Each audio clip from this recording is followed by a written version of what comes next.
Hello, welcome. I'm Dan Powers, the Executive Director for the Society for Science at User Research Facilities, and we're having another session as part of our 2022 annual meeting. This topic is going to be regarding the Nanoscale Science Research Center program, and I'm proud and happy to be introducing Dr. Adam Rondinone. He's going to be giving a presentation about the opportunities within this nanoscale research resource network across the country. And I think you'll find his details quite profound and inspirational with what's possible here. Let me give a little bit of background before bringing Adam to the screen here. The topic he'll be describing regarding the centers that I hear, the acronym NSRC for Nanoscale Science Research Center program. As I mentioned, it's 5 different centers. They're coordinated strategically throughout the Department of Energy National Laboratory system throughout the country. Yet each of those 5 centers, they have a particular expertise that they will showcase with their capabilities and particular themes in areas such as the synthesis and characterization of nanomaterials or catalysts, catalyst theory, modeling and simulation, electronic materials, nanoscale photonics, soft and biological materials, imaging and spectroscopy, the nanoscale integration of all these different attributes of the substances. Each center enables users to conduct comprehensive, high-impact nanoscale research. So depending on the nuanced area where your research is focused, one of these centers would be the particularly special place for you to continue your work. So to describe this is going to be Adam, as I described. He's the co-director of the Center for Integrated Nanotechnologies, CINT, as well as the group leader for the MPA-CINT. He received his doctorate in chemistry from the Georgia Institute of Technology in 2001 and immediately joined Oak Ridge National Laboratory as a Wigner Fellow, where his research interests included clean energy, nanotechnology-based electrocatalysis, and advanced materials. So with that, let me bring Adam to the screen here. And I know his presentation, I've seen parts of this before, and it's deeply compelling, as I mentioned. Thank you, Adam, for making time today for this topic. You bet, Dan. Thanks for having me, and thank you all for giving us a little bit of your time today. I hope my presentation is inspirational. We'll see. Let me go ahead and share my screen. Let's see here. This is a 2-step process.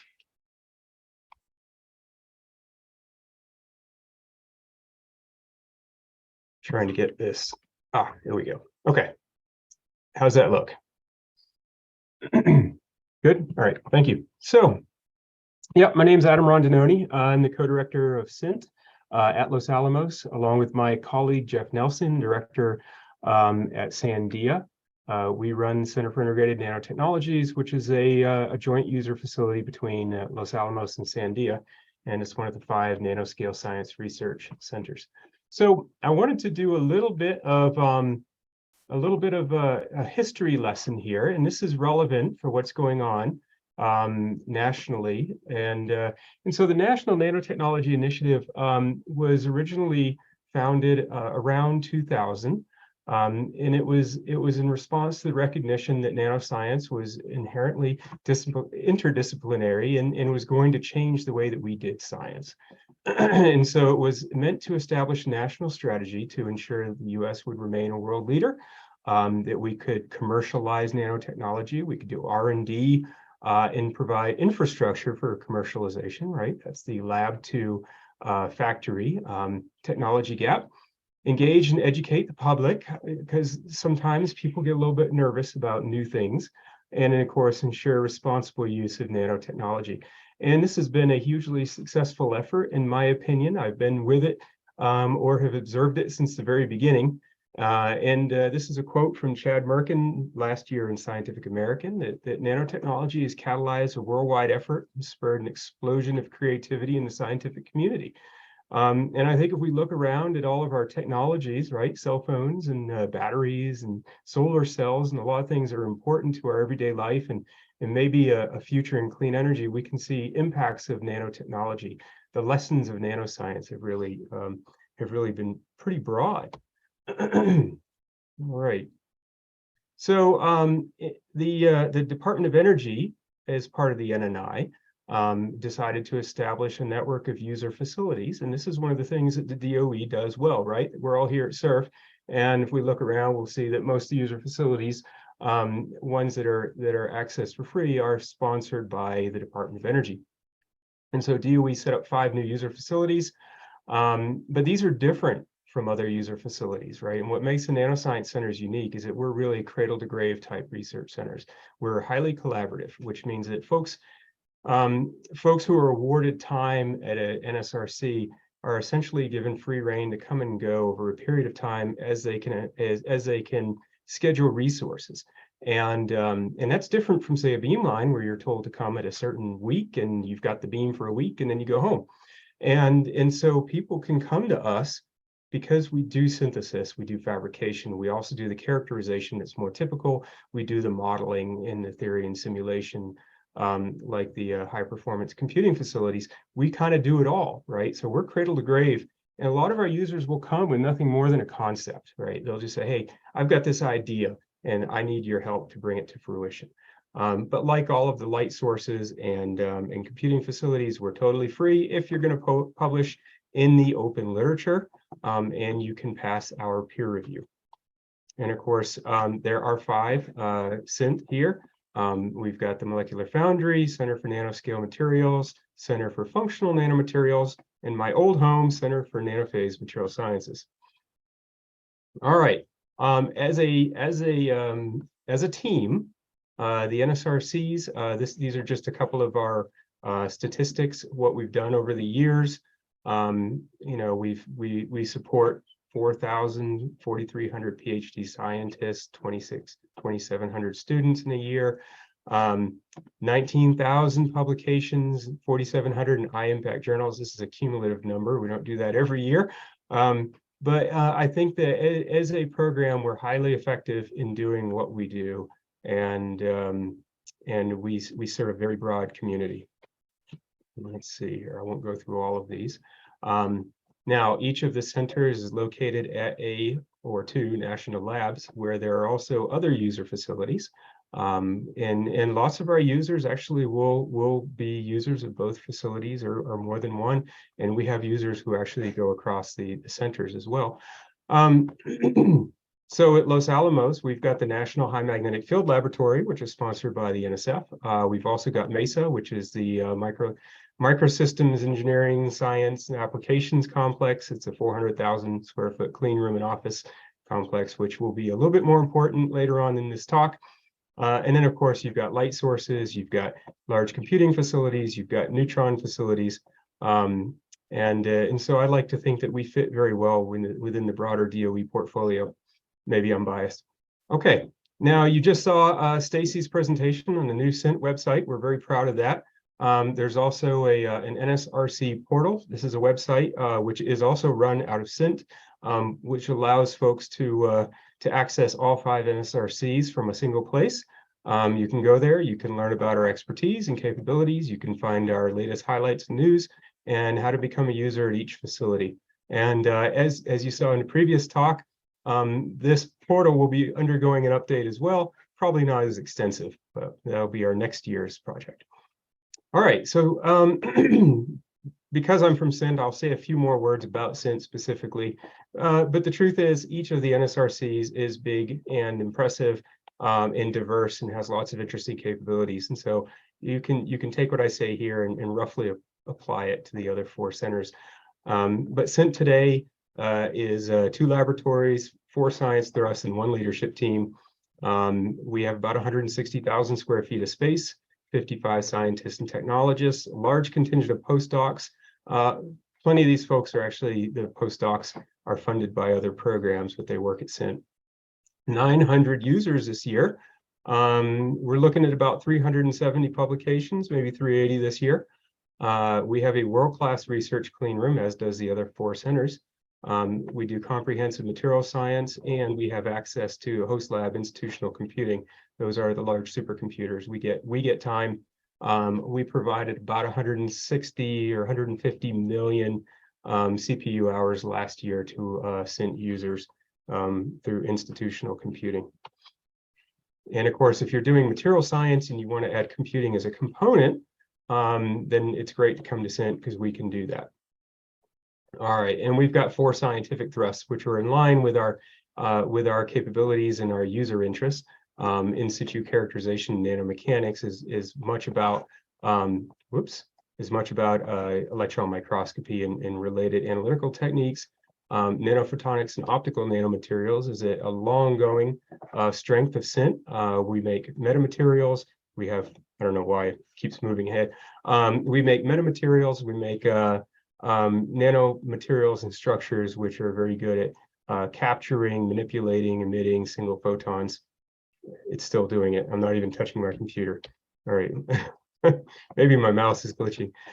We have a relatively new quantum material systems thrust. And a thrust on soft biological and composite nanomaterials, which is looking at that interface between nano and bio, as well as pandemic related issues. All right, we'll go ahead and go on to the next slide since my computer is dying to do it anyways. At CINT, we also have a variety, or at the host laboratories, we have a variety of other capabilities that through CINT, our users have contracted access, and some of these are very interesting. As already mentioned, the MESA facility for nanofabrication.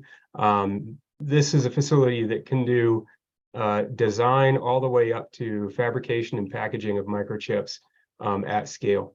They also do a fair amount of research. The IMB Materials Laboratory and the IMBeam Laboratory, those are both this is at Lanol and this is at Sandia. These are state-of-the-art laboratories for producing high-energy ion beams up to megavolt ion beams, and we can do a good chunk of the periodic table. So if you're interested in implantation, or if you're interested in using ion beams to create or modify a material, that's what we do. We have the Laboratory for Ultrafast Materials and Optical Sciences. That's a ultra-fast laser lab with a wide variety of capabilities from terahertz all the way up to soft X-ray. Advanced Materials Laboratory at Sandia, and there are even a few more. So our users can come to CINT and get access to other parts of the host laboratories that aren't available any other way. Okay, now that's it for kind of the overview of the Nanoscience Center program and CINT. The really interesting thing that's going on this year is there have been some very new developments. Hopefully, well, these will be impactful. We're seeing them already in the news, even this week, when it comes to microelectronics. And so there's been a concern developing. I think we saw this acutely during the pandemic with supply chains, that the United States is in a perilous position because all of our most important microchips, while they may be designed in the US, they're manufactured elsewhere.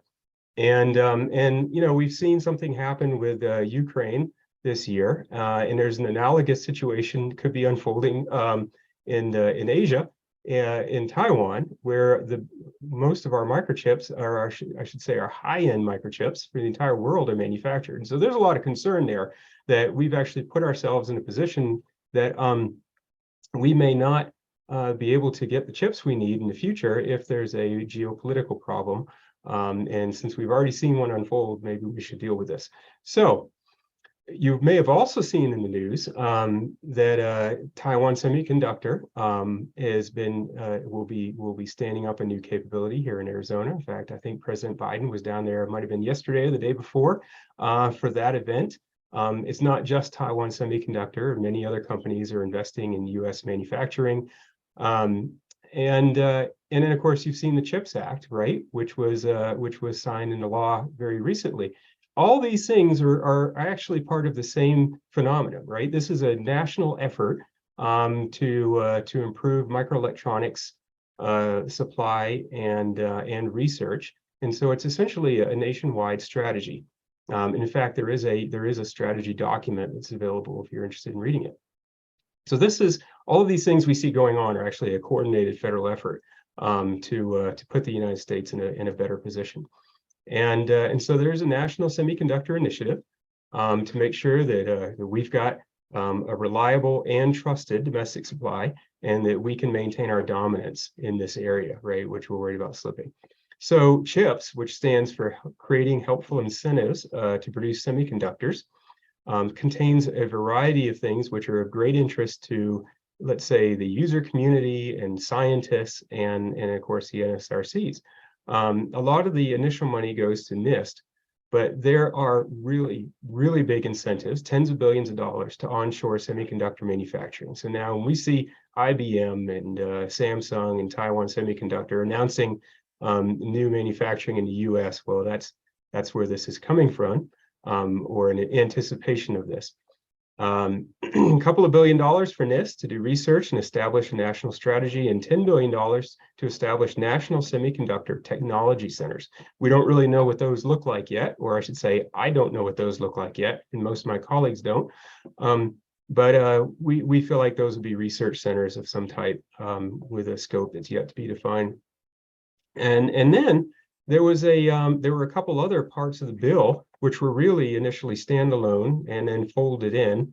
A lot of broad scientific research authorizations, right? So authorizations to the Office of Science, that's our sponsor, as well as other parts of DOE. And then this thing called the DOE Micro Act, which was actually an authorization bill, no real money in it yet, but an authorization bill to get DOE involved, heavily involved in microelectronic strategy and research and development. And that included establishment of up to 4 DOE semiconductor research hubs, right? So what you could see here is you've got money for national semiconductor technology centers and DOE semiconductor research hubs. And of course, we all know that the NSRCs, as nanoscience centers with great clean rooms and material science expertise, we've sort of been operating in this space for a long time. No, it's not, it's not what we do entirely. It's just a component of our user community is interested in these types of problems. So we feel like this is going to be a big opportunity for us, and that makes sense because the reason I wanted to introduce the nanotechnology initiative is that may have been the first time the federal government tried something like this, where they said we're going to throw $100 billion a year and stand up 5 big centers, and let anybody use them. And it was a very effective way to do nanoscience research. I personally think it's been very successful. And that model was emulated a few years ago when Congress decided to do the National Quantum Initiative. And then, of course, what did they do? They stand up 5 centers, roughly $25 million each, to do quantum research, right? It's a good size of a center. You locate a national lab, you've got the right expertise. And then, of course, because the nanoscience centers have clean rooms, we have state-of-the-art clean rooms, best-in-class capabilities for academic type clean rooms, and we're willing to try lots of different things that, let's say, a research clean room at a company may not be willing to try in terms of new processes, new materials, different types of elements and isotopes that they may not want. They might not want to introduce to their clean room. We're generally willing to do that in ours with some limitations, right? So we're pretty flexible. And then, of course, we're free. And so we were part of the quantum initiative for that reason, because we've got the infrastructure that we can provide to help make that program successful. And so I think we're going to be in the same place here with semiconductors. And we're hearing some of that already from our sponsors. So because we should be ready for these opportunities when they arrive, we've been thinking about this for a while.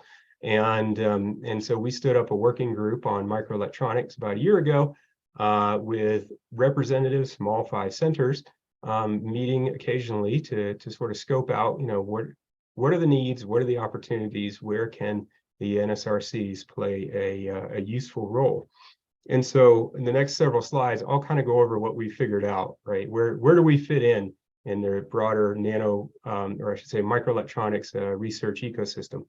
And I'll also say the reason I'm here giving this talk today is because I gave this talk a few weeks ago at IOP at a webinar there, and Dan happened to be there and asked me if I would come deliver the same message to SSURF. And so I'm happy to do that. And of course, as usual, I'm happy to answer any questions afterwards.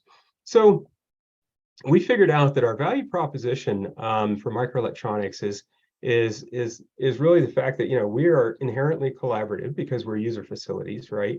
And we possess all of the key baseline capabilities for doing microelectronics research.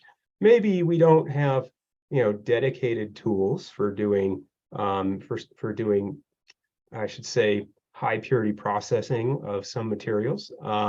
But that's both a weakness and a strength, right? The fact that we're willing to introduce different materials and different elements into our processes actually gives us flexibility. And that puts us on the very low TRL or forefront of the research sort of spectrum. We are willing to do exotic materials and processes. Of course, we're a single program and we have the ability to form multidisciplinary and institutional teams quickly to deal with new challenges or new ideas. We can do integrated workflows across the NSRCs because, again, we work as a team. And we're really good at AI and machine learning, which can be applied to co-design. So we determined that there are 5 needs in the research community where we think we can have an impact. So the first one is metrology. And I've got slides for each of these to go into more detail. Material synthesis, that one seems pretty obvious. Integration of non-conventional materials and device architectures. Tools for next generation lithographic patterning, that is an underappreciated problem. And advanced in situ operando characterization. And then, of course, we're part of a larger DOE complex, right? Which means that we can also work with our partners at the light sources, at the neutron sources, at the computing facilities and such, because we do that all the time already. Probably don't need to go through all these. So let's just start on need 1. Metrology, in terms of microelectronics, is really about understanding what you've made, right? And so I've got an intact chip. Maybe it works, maybe it doesn't, maybe it sort of works. Maybe I'd like to know why it's failing. And so metrology is really about being able to understand the process, the reliability, the performance of a highly complex device, which you can't really take it apart without destroying it, although we are working on alternatives to that. So metrology is a type of characterization, but it's really about characterizing the entire intact material. And this is an area that the industry is quite good at, okay? But there are still needs. And not only can we contribute to current technology, right, which is basically CMOS or silicon-based, we've got the ability to contribute to future technology, which may be on 2D materials, or high band gap semiconductors, or materials which are less commonly used in industry today.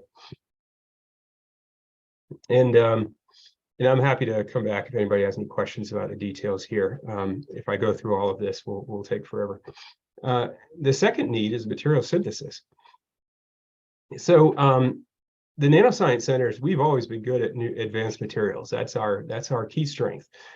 We are, at our heart, material science facilities.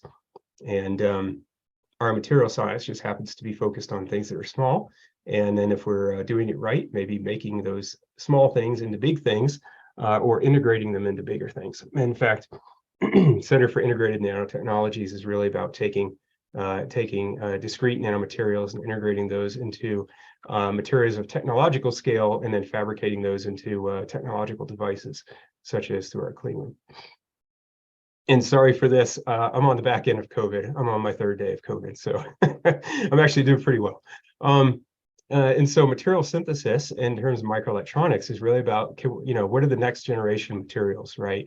And we tend to say things like beyond silicon. I don't know if beyond silicon is ever going to be true. Silicon's a great material. It does a lot of things really well, and we found that it's hard to replace it. But maybe we can add to it in the future, right? Or maybe we can, maybe we can hybridize it. Or maybe in certain cases, we will get away from silicon altogether. We're not really sure at this point.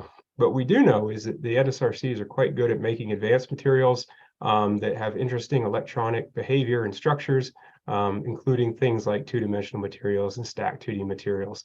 I would say that's one of the hotter areas at the moment. Now, integration of novel materials and device architectures. This is really about sort of co-design, I would say.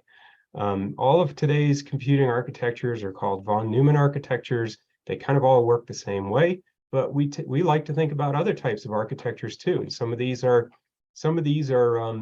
been demonstrated. Some of them are more theoretical, but things like neuromorphic computing, right? Where instead of a digital architecture, it's more analog, and it behaves a little bit more like a neuron instead of a group of transistors. And maybe by doing that, you could get to something that computes much more quickly or with less power. And so the nanoscience centers don't tend to do, I would say, maybe it's better to just say we don't do circuit designs. Maybe some of our users do. And we definitely, though, have colleagues at the national laboratories that do circuit design and who are thinking about non-von Neumann type architectures. And so thinking about, okay, I've got an advanced material. I'd like to maybe make a neuromorphic type computer. So I need a memristor type element. How do we engineer a material that has the right performance characteristics that it could be made into a memristor circuit? That's definitely an area where the NSRCs could play a role collaboratively, either with our host institutions or with our users who've got that engineering expertise. Now, this is one I really like: tools for next generation lithographic patterning. If you think about your average microchip today, and we'll just say it has 1 billion transistors in it, and if that microchip actually works, that means out of that 1 billion transistors, you've got either 100% or very close to 100% success rate fabricating those transistors. And then if you've got a wafer and it's got maybe 100 dies on it, right? 100 individual integrated circuits you're making. Well, you could see you need an astronomical success rate, right? You have to have, I don't know, maybe 7 or 8 nines of reliability to be able to process that and actually manufacture it. And so industry, with the last 70 years of practice, has gotten very good at doing this with silicon. Being able to do this with a novel material like a 2-dimensional material or stacked 2D materials over an 8 or 12-inch wafer, well, that's a real challenge. And this is exactly the kind of area where we can fit in, because we're good at material science, we're good at understanding how materials grow, and developing new capabilities and techniques for synthesizing materials. And so we should not understate the difficulty here, because not only do we have to make material at scale with high reliability, we've got to be able to process it with high reliability. And I will say, as a co-director of a user facility with a lot of users showing up, your average user will show up with a little chip of silicon and maybe a flake of 2D material on there, or some stacked 2D material, or something that they fabricated or synthesized back at their home institution, and they want to figure out how to make a computing element out of it, like a transistor or something else.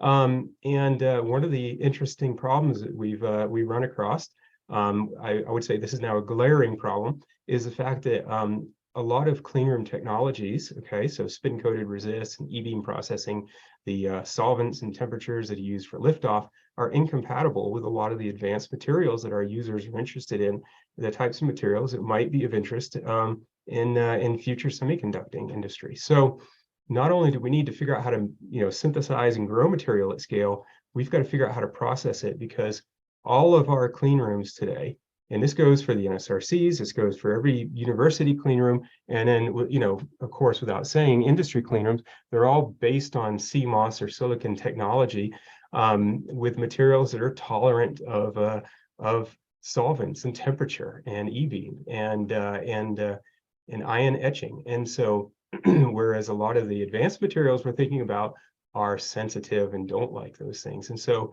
not only do we have to figure out how to make the material at scale, we've got to figure out how to lithographically process it, which means we have to develop next generation tools, right? And that might involve, a combination of chemical vapor plus, say, light in order to control the patterning. And so people are talking about things like atomic layer etching, which is sort of an analog of atomic layer deposition, where then you can control the patterning with light. We're going to have to develop these techniques, and we're going to have to be able to do this at scale if we want to be successful taking any advanced material and translating it out to industry. All right, and then of course, advanced in situ operando characterization. This is something we do very well already. But when you think about a lot of the processes that go on, So this is not metrology in the sense that we're looking at an intact chip. This is more like understanding individual processes that go into making that chip, right? And being able to characterize, for example, atomic layer processing, right? So we do atomic layer deposition today. You put your sample into a machine, you run a few cycles, you take out your sample, and then you analyze it. And there's not a whole lot of understanding what goes on during those cycles, right? We sort of know the chemistry, but we only get to look at it after the fact. And so developing tools for atomic layer processing, both deposition and etching, developing tools to better understand, advanced resists, right? Or even the resists that we currently use today. But certainly, the processes that we may use in the future on exotic materials. Understanding, if we're looking at non-von Neumann computing architectures, right? So if we want something like a memristor or a neuromorphic material, we may be looking at oxygen or charge diffusion between layers inside of a heterogeneous material, and we might want to be able to understand that with in situ and operando characterization. So there's a lot of opportunity here to develop advanced tools to help us to understand what we're actually doing. All right, so those are the 5 kind of needs, and just to let you know, we're thinking about where we're going to fit in here, because we expect this to be a significant initiative in the next few years, and it hopefully will be ongoing. And so we think that the NSRC program is really well positioned to help meet this national need.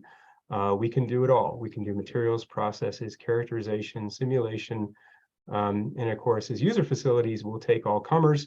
We want to engage our users to have their novel ideas and help them bring those ideas to fruition.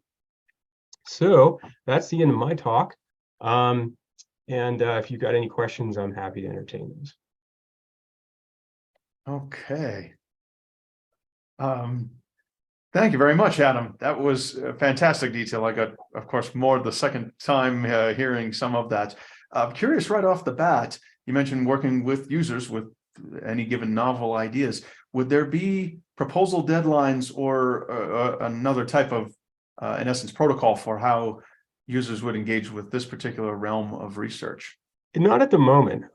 We do know that we'll be moving in the direction of microelectronics, as well as a few other national priorities. But really, it's just part of our same standard user approach, right? And so, for example, we have 2 calls a year, and folks can submit a proposal, and if they're granted access, they get 18 months to come and go. As a user facility, we're always looking at what should we be doing next, right? What can we do to position ourselves for to anticipate next year's user interests and needs. As it stands, actually, since we are in good shape when it comes to microelectronics, because we're in the process of executing a complex-wide nanoscale recapitalization project. So this has been ongoing for a few years. It's a congressional project, which means that it's authorized by Congress every year. We think it's going to take about 5 years to finish. And since investment was mostly along advanced microelectronics. So advanced etching techniques, new e-beam writer, some new capabilities for fabricating novel materials, that sort of thing. And so, we will continue to evolve to meet user needs, but the users don't need to evolve too. They just need to submit a proposal. Okay. So then I'm thinking the other side of the research in versions of manifestation towards the goals of microchip manufacturing or production under the Act. How would you characterize interaction with, say, the private sector or just outside entities who really are then in that production or at least some type of beta stage of manufacture? Yeah. So you could imagine that a company like Intel or Taiwan Semiconductor doesn't really need the federal government's help to advance their silicon technologies, right? They're at the cutting edge. They're going to do that all by themselves. But every now and then they do find themselves in a position where they could use assistance with our state-of-the-art characterization tools or our staff expertise. Our access to a suite of complementary tools that work together, such as high performance computing along with something else. And so when it comes to big companies, we tend to really just work on the margin, right? Because they've got well-funded efforts already. That being said, the big companies are all very, they have a $100 billion sunk cost in CMOS, right? And so they're not the ones who are really looking at next generation materials, right? Those folks tend to come out of either small companies or academia, and so we engage with them quite well, because oftentimes academia or small companies will find themselves in a position where they've got an idea or they've got half a process and they need something else to kind of finish it out. And that's why they come to a user facility. So that's probably, and that's where you're going to see a lot of the creativity, right? And so, science and technology development, it's a spectrum. And on one end of the spectrum, you've got, TRL 0, which is, just concepts and theories, all the way up to TRL 9, which is a Honda Accord, which is, well-defined, well-refined, and produced in mass. And so basic science is really over on this side, right? We're taking those new ideas, we're trying to bring those to fruition, we're exploring these things, and we're going to see, which of these new ideas will sort of filter and make it to the next step, right? And our sponsor, the sponsoring agencies are roughly set up in the same way. We've got some that are very fundamental, some more that apply, others that are really thinking about how do we translate that out to industry, and then industry takes it and runs with it. And so we're over here, and we tend to work with the people who've got kind of the novel ideas, and that tends to be your, academics and other scientists, research scientists. So, yeah. Okay. Then a last question, sort of building on that, in terms of the outreach to users, who might you consider, or what communities would you most like to attract? Like, who needs to know more about this opportunity, in addition to the usual suspects, in essence, the given universities or perhaps even large companies who know of what CINT and the other nanoscience centers can provide? Right. Who are on that edge of, well, this is a community we really would like to tap into? And I ask for somewhat selfish or self-interested reasons for communication efforts by SURF. Oh yeah, absolutely. So, this is an ongoing problem that is much broader than microelectronics, or even the NSRCs, and that is, we are essentially a public program available to anybody. You don't even have to be a professor to come work with us. You could have a garage company and come work with us. You just have to have a valid project that passes peer review. And so lots of folks don't know about the user facilities, or they've heard of a national lab and feel like it's an exclusive club and they don't get to be part of it. And this is an issue we run into all the time, and we're not allowed to buy ad time at the Super Bowl, and so we don't really get to reach the general public, right, or even the general scientific public that easily.